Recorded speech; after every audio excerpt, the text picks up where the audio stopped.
Venezia, Sant'Andrea, 9 gennaio 1917, ore 16. Carissima zia, sicuramente questa lettera vi recherà dispiacere. Ma cara zia, oggigiorno è indispensabile essere pronta a subire il più duro sacrificio. È inutile versare lacrime. Bisogna rassegnarsi al fatto compiuto, sia pure esso doloroso. Stasera, tardi, verso le 21 circa, parto in apparecchio per una importante missione di guerra. Per me è la prima e spero non sia l'ultima. Nulla vi nasconderò, perciò vi faccio noto che mi espongo a gravissimo pericolo, se non certo, molto probabile. Se il destino e la sorte ci sono stati avversi sinora, spero che da oggi in avanti la fortuna ci protegga. Adempirò intero il mio dovere con la massima serenità, benché sappi sin d'ora che il mio ritorno è cosa difficile. Perciò se questo mio scritto vi perverrà, significa che non ho più fatto ritorno a questo cielo, a questo mare, a questa terra. Sarà quindi cura di un amico intimo spedirvi questo scritto 12 ore dopo la mia partenza. Però anche giungendovi questo scritto non significa la mia morte, perché potrei benissimo trovarmi soltanto ferito o prigioniero. Una cosa sola mi resta a dirvi. Se non dovessi più vedervi, deponete sulla tomba del povero zio un ricco mazzo di fiori, simbolo ed espressione della mia volontà. Sperando di rivedervi ancora, vi auguro ogni bene, inviandovi i miei più sentiti baci e saluti, che io credo non saranno gli ultimi. Vostro affezionato nipote Renato.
Per missione eseguita il 10 marzo 1917 su Trieste, rivolgo uno speciale encomio al torpediniere e motorista aviatore Renato Spada, per avere con ufficiali e militari della Regia Marina e della Marina francese condotto a termine un'ardua azione aerea notturna con perizia ed ardimento, affrontando le artiglierie nemiche e le difficoltà di manovra causate dai riflettori avversari e dalla incerta luce lunare. Il ministro.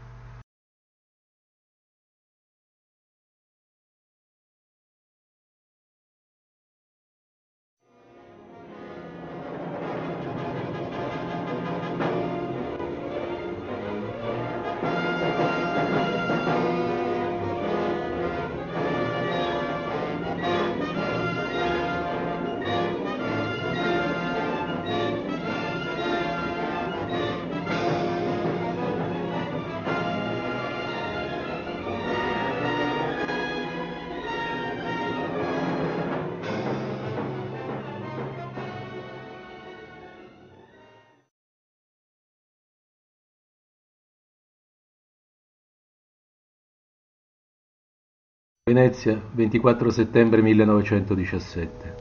Carissimi genitori, recentemente ebbi a dirvi che non avrei più volato, cioè fino a quando non fossi chiamato a fare il pilota. Il proposito mio sfuma, avrei quasi giurato che dopo la morte del mio glorioso pilota più con nessuno avrei volato, ma come dico ciò non s'avvera. Oggi stesso debbo partire per una importante missione ed è stato proprio il comandante stesso ad annunziarmi che d'ora in poi dovrò partecipare ai voli in qualità di suo motorista. Il mio amor proprio non vuole essere umiliato, perciò non ho rifiutato il suo invito, benché non riponga in lui una soverchia fiducia. Egli è un novello pilota di idrovolanti, perciò non può sentirsi troppo a suo agio quando si tratti di navigare sopra il mare. Non per questo però coraggio ed audacia non possiede.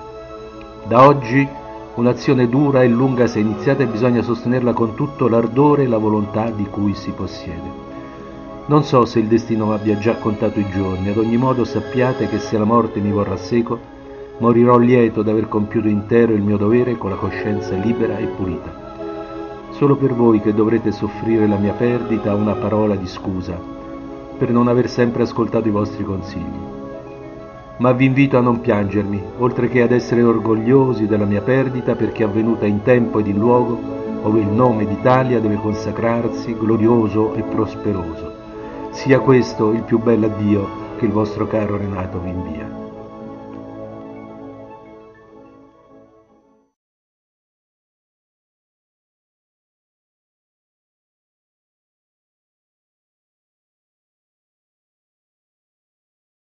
Aggregato alla 259esima squadriglia di bombardamento della stazione idrovolanti Giuseppe Miraglia, volai ininterrottamente in qualità di motorista osservatore. Dopo ripetute domande ed oltre un anno di attesa inutile per essere inviato da un campo scuola per un corso di pilotaggio, trovandomi verso la fine del 1917 a Porto Corsini, con l'ausilio di un pilota e del motoscafo della squadriglia giunto in mare aperto, decollai da solo e ripetei successivamente per ben 5 volte il decollaggio ed ammaraggio con apparecchio FBA motore 200 cavalli, riuscendo tutte le prove in modo felice. Avevo vinto, solo così mi fu dato di vincere tutte le resistenze burocratiche, e benché fossi inviato subito a Venezia agli arresti, non occorsero più domande di sorta, giacché dopo appena 3 giorni di arresti l'allora comandante della stazione idro, Roberto di Castelvero, mi affidò ad un pilota di M3, col quale volai su un doppio comando non più di 5 o 6 volte. Dopo di ciò potei alfine eseguire le prove di primo brevetto e conseguire il brevetto militare, facendo delle missioni di guerra, giacché le regolamentari prove di secondo brevetto le feci allorché avevo già compiuto vari bombardamenti e missioni fotografiche e di scorta. Ebbe in seguito incarichi per speciali missioni di guerra. Partecipai a tutte le missioni di guerra eseguite dalla stazione idro Giuseppe Miraglia. A scelta fui passato in forza alla 261esima squadriglia idrocaccia dopo le prescritte prove di acrobazia.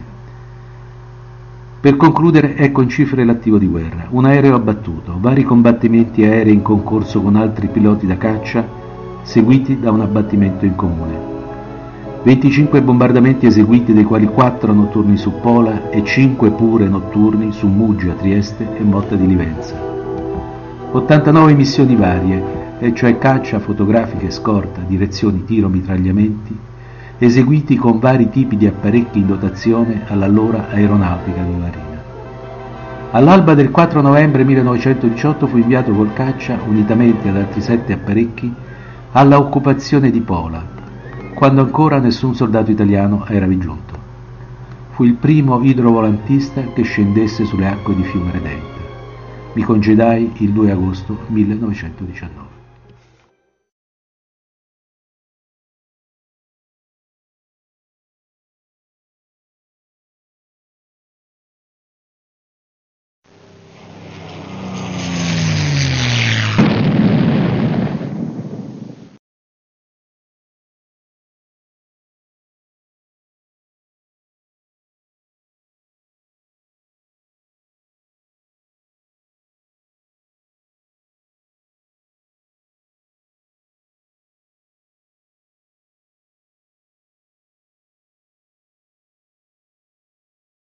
Venezia, 8 ottobre 1918, ore 11. Cara zia, l'umiliante proposta nemica non ci arresta. Potrebbe essere un inganno, uno dei suoi bassi tranelli. Per questo noi continuiamo a combattere con sempre maggior ardore e con sempre maggiore intensità. Alle 12:40 circa, a grandi stormi ci innalzeremo, fidenti e potenti, verso un covo nemico. Il compito è certo uno dei più grandi che ci si possa chiedere. Ciò non mi inquieta, anzi mi tempra, mi rende saldo. La buona stella è sempre giunta a tempo in mio soccorso e ciò sarà anche oggi. Sii dunque tranquilla. Di fronte al dovere, di fronte al secolare nemico, la fronte di un romagnolo non si abbassa. L'occhio vigile per quelli che dovrò proteggere e per me stesso sarà instancabile e sicuro. La calma è mia alleata. Renato.